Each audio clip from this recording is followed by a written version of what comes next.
Joined now by the new head coach of the South Dakota Coyote men's basketball program, Eric Peterson. First off, Petey, welcome back, man. Yeah, thanks for having me back. It's been 4 long years, but driving around town last night, I felt like we never left. Just seeing people on the streets, talking to them. This community meant a lot to us, and we have some really strong relationships with people and friends here. So unbelievable to be back. The conversation with my wife was pretty easy when I talked to David and talked to Sheila about the job. I called her and she said, absolutely, we want to go back. And the kids were on board too, obviously. So it's been great. The community part was one of the reasons why we came back, and we just have such strong friendships here. Well, and to be honest, the familiarity with Vermillion was probably what made you such an attractive candidate to USD as well. So talk about how those conversations started, how they developed from there, and how quickly this thing really got done, because this was not a real long process. No, it was really fast. We had lost in the Pac-12 tournament on Wednesday night last week, and I'd stayed there a couple extra days to just do some scouting and just connecting with people that were down there for recruiting purposes. And David reached out to me on Friday and just asked me if I'd be interested in the job. And I said, absolutely. So we kind of started the conversation on Friday, met on Saturday, got on a call with Sheila on Zoom, and really talked about some stuff. And, like I said in the press conference, one of the biggest things is who you work for. Part of the reason why I worked for Craig for so long, because he was an unbelievable boss, and we shared the same vision on what we wanted to get done. So after talking with David Herbster and President Gestring, it was a no-brainer. You see all of our visions aligned. We talked about the job, and I just said, tell me how the job has changed, and where we need to get to cut down the nets in Sioux Falls, or at least have that opportunity every single year. So, you were here, as you said, 4 years under Craig, and you guys had a lot of success. We're part of the only Summit League championship in men's basketball here at USD to this point. How now, 4 years later, after a stint at Utah State and a year at Utah, are you prepared to be the head coach here? I think it was the best thing for me to go to Utah State and Utah to grow as a coach. And we had a ton of success here. It was really hard to leave this town, but just developing more recruiting connections, just being able to be a better coach. Craig, it was great because he gave us a lot of responsibility as assistants, and that's one thing I want to do with my assistants is help them so they can be in this position one day and develop them as coaches so they can be a head coach. So I learned a ton. The Mountain West is an unbelievable league. Obviously, I have 4 teams in the NCAA tournament this year. So being in that league, just seeing different styles of plays, you can pull stuff from each team, if that makes sense. So I can take the best stuff I've seen and see how it relates to our team here at South Dakota.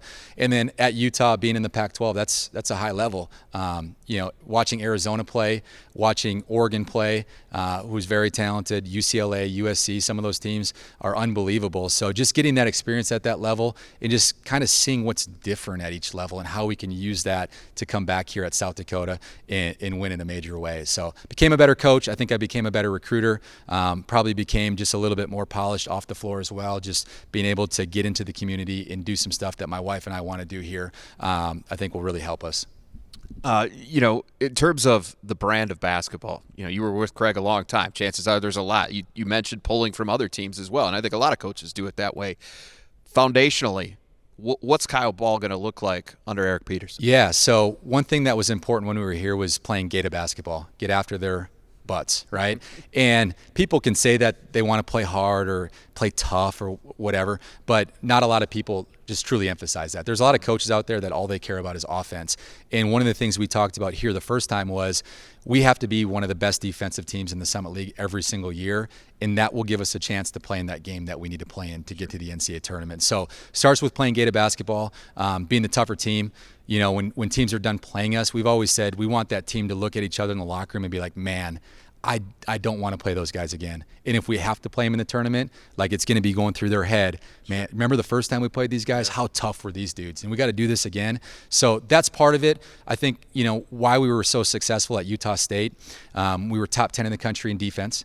We were top 10 in the country in rebounding, and we were top 10 in the country in assists.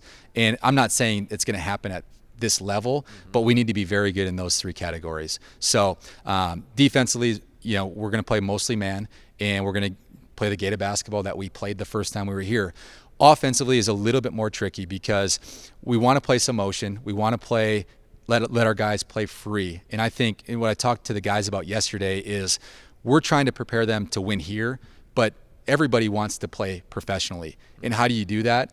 You teach them how to play basketball and not run a set every single time down. So I think that'll be important, is just developing that chemistry, some 4 out, 1 in, some 5 out. But a lot of our stuff, honestly, it just depends how we fill our roster, who's back, and just making sure it fits with the team and the personnel that we have. Recruiting, obviously, a big part of this whole deal. It always has been, but you could make the case that it may be more so now with the transfer portal and how that affects things. That's a real strength of you. You talk to anybody that's known you or has been around you and seen what you guys did here the first time around, knows that that's a quality that you have.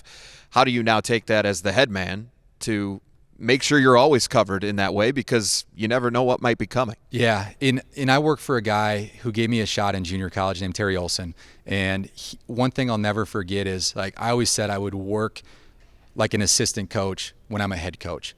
And you know how a lot of the assistants do most of the recruiting. The head coach kind of comes in at the end, and I want to be very involved in recruiting. And I think going to Utah State, going to Utah has opened some doors that maybe I wouldn't have been open if I would have stayed here at South Dakota. So, the main thing in a lot of it depends on life too, but relationships, they matter, right? So when you build yourself up and you have great relationships with other coaches, high school coaches, AAU coaches, junior colleges, which I coached JUCO for 7 years, and now just the transfer portal too, the other Division I coaches that coach them are going to be involved too and say, hey, he's a great dude, go play for him. You'd love playing for him. Or I've seen them play a lot on TV, which we were at Utah State. We were the late game all the time. So, obviously we want to recruit the Midwest as hard as we can, but if it's a fit and it's outside the Midwest, yeah, we're going to take a really hard look. If it's a junior college kid, I know what junior college meant to me. Sure. So, but my point is, when we call that kid from Texas, like Stanley Amude, it's got to be the right fit that way. But I think just over the last 4 years, just developing more connections to recruiting, and I've become a better recruiter as well. You're just getting started. Boots just got on the ground. Literally, I know it's been a whirlwind for you and your family here as you just kind of try to get reacclimated to the area and all that, and now acclimated for the first time to the idea of being the head coach here at USD. What's priority one from here? Well, number one is to recruit our players back. There's some kids in the transfer portal. There may be some kids that are on the fence. I don't know. It was hard yesterday because it was a Zoom call. Sure. I'm the type of person that I want to be right next to you and look you in the eye, and that's how you do it in recruiting too. You get a really good feel. We'll home visit almost every kid, because when you sit in their living room and look at their family eye to eye, we'll have a good feeling either way. Both of us will, if it's the right fit. So I want to get those guys back. Monday, we'll probably have another team meeting. We'll probably get on the floor. We have to develop trust, and we have to build a relationship semi-quickly for them to trust me, and it works both ways. So, and another way that we can do that is just get on the floor and start working out. They're here to play basketball. They love basketball. So why wouldn't we get in the gym and get started right away? So that's number one. Number two, obviously hire a staff. I'll interview everybody that's here. And, I've been asked some other questions too. It just happened so fast. I thought I was going to be at Utah maybe another 3 or 4 years, whatever. Obviously you want to be a head coach again someday, but I didn't think it was going to happen this fast. Everyone's like, I'm sure you have somebody in mind. And it's like, no, I don't. My first priority here is to keep the kids here. Sure. And then we'll hire a staff that fits our team and what we want to accomplish recruiting here. We're always going to recruit good players, but we're going to recruit good people as well. You always win with people. Winning is fun when you have great kids. When you don't, it's not that fun. So same thing with the staff. We're going to have high integrity guys that love family, that love this place. And that'll be a little bit tougher just because there'll be a lot of names to sift through, but I'm excited to build our staff.